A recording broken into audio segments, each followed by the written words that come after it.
Hello दोस्तों, कैसे हैं आप सभी। उम्मीद करता हूं आप सभी बहुत ही अच्छे होंगे। तो आज के इस वीडियो में हम पढ़ने वाले हैं क्लास 12 फिजिक्स का बहुत ही इंपॉर्टेंट टॉपिक जो है भैया मैक्सवेल के दक्षिणावर्ती पेच का नियम। तो भैया मैक्सवेल के दक्षिणावर्ती पेच का नियम क्या होता है इस वीडियो में हम समझेंगे और मैं आपको विश्वास दिलाता हूं कि वीडियो के समाप्त होने तक आपको यह नियम अच्छे से याद भी हो जाएगा। तो चलिए दोस्तों अपने टॉपिक को शुरू करते हैं। तो हमें पढ़ना है भैया मैक्सवेल के दक्षिणावर्ती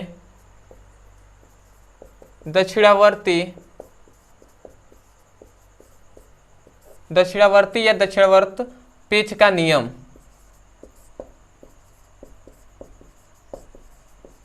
जो कि बहुत ही इंपॉर्टेंट है क्लास 10th और क्लास 12th दोनों के लिए, ठीक है, क्योंकि ये दोनों के सिलेबस में भी है, क्लास 10th और क्लास 12th में भी। तो इसलिए मैं यहाँ पे लिख दे रहा हूँ इंपॉर्टेंट, ठीक है। तो ये हो गया। अब हम समझते हैं इसका नियम में क्या बताया गया है। तो देखिए यहाँ पे लिखा है मैक्सवेल नामक वैज्ञानिक ने दिया था, ठीक है, और दक्षिणावर्त पेच, ठीक है। तो यहाँ पे पेच आया है। तो सबसे पहले तो मैं एक पेच का यहाँ पर मैं फिगर बना दे रहा हूँ। तो ये एक हमने पेच ले लिया है, ठीक है, समझिएगा। ये एक पेच है जिसका मैं यहाँ पे थोड़ा सा फिगर बना दे रहा हूँ क्योंकि आपको बेहतर से बेहतर आपको समझ में आएगा। तो यहाँ हमने पेच बना दिया है जिसमें क्या होता है, इस आकार का पेच होता है, ठीक है। आपने देखा भी होगा जो नट उट होता है ना, स्क्रू हम टाइट करते हैं, तो भैया यही पेच है, ठीक है। तो इस पेच में ही उन्होंने क्या बताया, सबसे पहली बात कि जो ये पेच है, तो पेच में को हम जैसे भी हम घुमाते हैं, ठीक है, समझिएगा, ऐसे हम पेच को घुमाते हैं, ठीक है। तो जैसे ही हम दक्षिणावर्त में इसको हम दक्षिणी दिशा में हम इसको क्या करते हैं, घुमाते हैं। तो इसको घुमाएंगे तो भैया पेच क्या हो जाएगा, आगे जाएगा, गति करते हुए आगे जाएगा ना। तो इसकी जो गति होती है ना, इसकी जो पेच की जो गति होती है वो क्या करती है, धारा की दिशा को प्रदर्शित करती है, ठीक है। और जो घुमाने की गति है, जो घुमाने की दिशा है वो किसको प्रदर्शित करती है भैया, चुंबकीय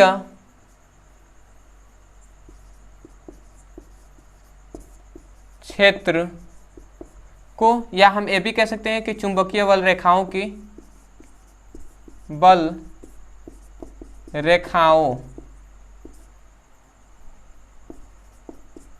दिशा को प्रदर्शित करती है। देखिए हमने क्या बताया, हमने यही बताया कि ऑस्टेन ने अपने प्रयोगों में बताया कि जब किसी दक्षिणावर्त पेच को, ठीक है, इस प्रकार घुमाएं कि भैया इसकी जो धारा की दिशा है ना, जो क्या होती है, इसकी गति की दिशा जो है वो धारा को प्रदर्शित करें, तथा घुमाने की जो दिशा है, घुमाया जा रहा है उसकी दिशा चुंबकीय क्षेत्र की दिशा को, या हम ये भी कह सकते हैं चुंबकीय बल रेखाओं की दिशा को प्रदर्शित करें। तो यही है भैया, यही है मैक्सवेल के दक्षिणावर्त पेच का नियम। तो हम क्या कहेंगे कि हम यही कहेंगे इस नियम को कि मैक्सवेल के दक्षिणावर्त पेच के नियमों के अनुसार यदि पेच को इस प्रकार घुमाएं कि पेच की गति की दिशा धारा की दिशा को प्रदर्शित करे तथा पेच की घूमने की दिशा चुंबकीय क्षेत्र की दिशा को प्रदर्शित करे, या आप ये भी कह सकते हैं चुंबकीय बल रेखाओं की दिशा को प्रदर्शित करे।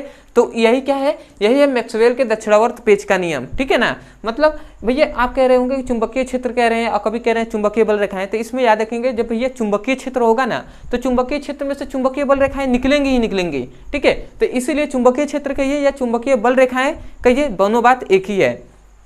तो मैं एक बार और ध्यान से सुनिए और ध्यान से लिखिएगा, मैं बोल रहा हूं। आप कहेंगे कि मैक्सवेल के दक्षिणावर्त पेच के नियमों के अनुसार यदि किसी पेच को इस प्रकार घुमाएं कि पेच की गति की दिशा धारा की दिशा को प्रदर्शित करे तथा पेच की घुमाने की दिशा चुंबकीय क्षेत्र की दिशा को प्रदर्शित करे या चुंबकीय बल रेखाओं की दिशा को प्रदर्शित करे, ठीक है, यही है आपका नियम, ठीक है, प्रदर्शित किए रहे, ठीक है। इतना ही है आपका मैक्सवेल के दक्षिणावर्त पेच का नियम।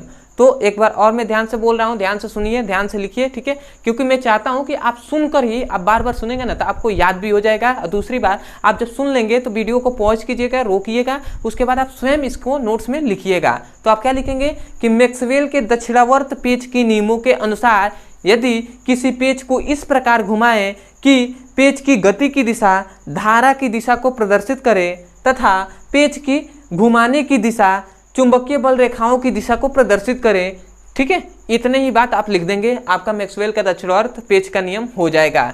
तो आशा करते हैं आपको याद हो गया होगा और यहाँ से समझ में भी आ गया होगा। और कभी भी इतनी बात आप देख लेंगे तो आप स्वयं ही बोल देंगे डेफिनेशन, ये जो नियम है इसको। तो मैं यहाँ पे नियम होता है उससे लिखवा दे रहा हूँ, आप लिखेंगे कि मैक्सवेल के दक्षिणावर्त पेच के नियम, मैं ऐसे लिख दे रहा हूं कि इस नियम के अनुसार, ठीक है, इस नियम के अनुसार यदि किसी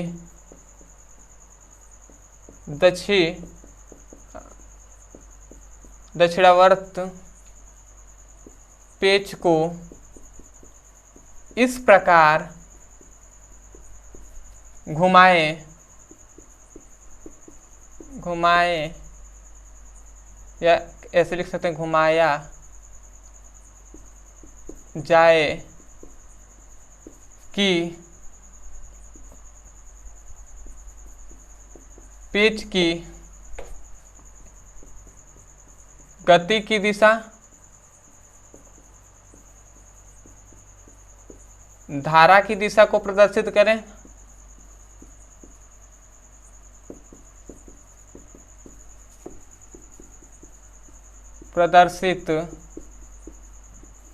करें, तथा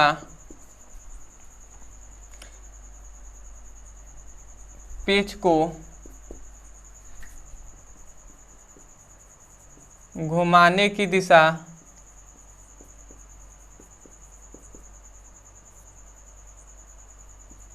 चुंबकीय बल रेखाओं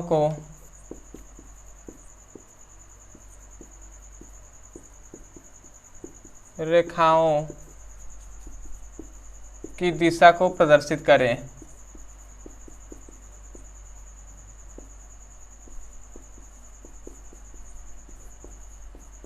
ठीक है ना, तो यहाँ पे हमने लिख दिया है जो नियम है ये, परंतु मैं यही कहूँगा कि आप यहाँ से कभी भी रट कर याद नहीं करेंगे, आपको याद करना होगा भैया यहाँ से फिगर देखकर, क्योंकि यदि आप फिगर से याद करते हैं तो आपको लगभग बहुत टाइम तक आपको याद रहेगा। तो मैं एक बार यहाँ से ही फिगर से ही आपको याद दिलाने की कोशिश कर रहा हूँ, आप समझिएगा। ये है दक्षिणावर्त पेच, ठीक है, जिसको दक्षिण दिशा में हम घुमाएंगे तभी ये आगे बढ़ेगा। तो हम कह रहे हैं कि किसी दक्षिणावर्त पेच को इस प्रकार घुमाएं कि गति की दिशा, मतलब पेच की गति की दिशा धारा की दिशा को प्रदर्शित करे तथा पेच की घुमाने की दिशा चुंबकीय क्षेत्र की दिशा या चुंबकीय बल रेखाओं की दिशा को प्रदर्शित करे। ठीक है, तो आशा करते हैं आपको पेच का जो नियम है, ठीक है, ये आपको अच्छे समझ में आ गया होगा। तो मैं यही कहूँगा यदि आपको अच्छे समझ में आ गया है, याद भी हो गया होगा, तो सबसे पहले तो आप सपोर्ट करने के लिए एक ही कार्य कीजिए, चैनल को सब्सक्राइब कर दीजिए। ठीक है, क्योंकि आगे भी जितने भी आपको टॉपिक हैं, जो नियम है या परिभाषा है या कोई डेरिवेशन है, जो आपको दिक्कत होता है भैया समझने में, तो भैया मैं यही कहूँगा कि जो भी वीडियो यहाँ पे अपलोड कराए जाएंगे वो सबसे पहले तो आपके पास पहुँचेंगे। ठीक है, और जो भी टॉपिक पहुँचेंगे भैया वहाँ से आप मतलब डेफिनेशन हो या नियम हो, उसको आपको रटना नहीं पड़ेगा, आपको समझ कर याद कर लीजिएगा। ठीक है, ऐसे ही कोई भी नियम है या कोई भी डेफिनेशन है या कोई भी डेरिवेशन है, तो उसका अगर आपको समझना है और उसको याद करना है, ठीक है, या नहीं रटना नहीं है, याद करना है, तो आप उसका नाम लिखिए। जैसे कि मान लेते हैं भैया आपको नहीं समझ में आ रहा है कि मैक्सवेल का दाएं हाथ का नियम, तो आप जाइए यूट्यूब पर और यूट्यूब पे लिखिए मैक्सवेल के दाएं हाथ का नियम ब्रदर सर, आपको वहाँ वीडियो मिल जाएगा, वहाँ से जाकर आप उस नियम को याद कर सकते हैं। ऐसे किसी का भी डेफिनेशन भी आप ऐसे लिखकर याद कर सकते हैं। अदरवाइज यदि आप क्लास 12 का फिजिक्स और केमिस्ट्री का अच्छे से पढ़ाई करना चाहते हैं तो आपके पास 3 रास्ते हैं, तीनों में से कोई कीजिए। या तो हमारे चैनल के प्लेलिस्ट में चले जाइए, या तो प्लेलिस्ट में जाकर वहाँ पे बना दिया गया है वहाँ पे चले जाइए, या दूसरा इसी वीडियो के डिस्क्रिप्शन बॉक्स में आपको लिंक दिया जाएगा क्लास 12 का फिजिक्स और केमिस्ट्री का, वहाँ पे जाकर आप उसको अच्छे से पढ़ाई कर सकते हैं। या तीसरा ये ऑप्शन है कि आप ये नंबर ले लीजिए 8874726058, ठीक है, 8874726058 ये व्हाट्सएप नंबर है। आप इस व्हाट्सएप नंबर पे जिस भी क्लास का प्लेलिस्ट के अनुसार चैप्टर वाइज सीक्वेंस में एक एक करके वीडियो को पढ़ना चाहते हैं, आप इस नंबर पे हमें मैसेज करके मांग सकते हैं। जैसे कि यदि आपको क्लास 12 का फिजिक्स और केमिस्ट्री का अच्छे से पढ़ाई करना है तो आप जाइए, लिखिए यहाँ पे व्हाट्सएप नंबर क्या लिखेंगे, class 12 physics chemistry all video link. तो आपको 2 लिंक दिए जाएंगे फिजिक्स और केमिस्ट्री के, वहां से आप क्लिक करके आप अच्छे से पढ़ाई कर सकते हैं। तो चलिए दोस्तों, आज के लिए इतना ही, मिलते हैं अगली वीडियो में, तब तक के लिए धन्यवाद। जय हिंद, जय भारत।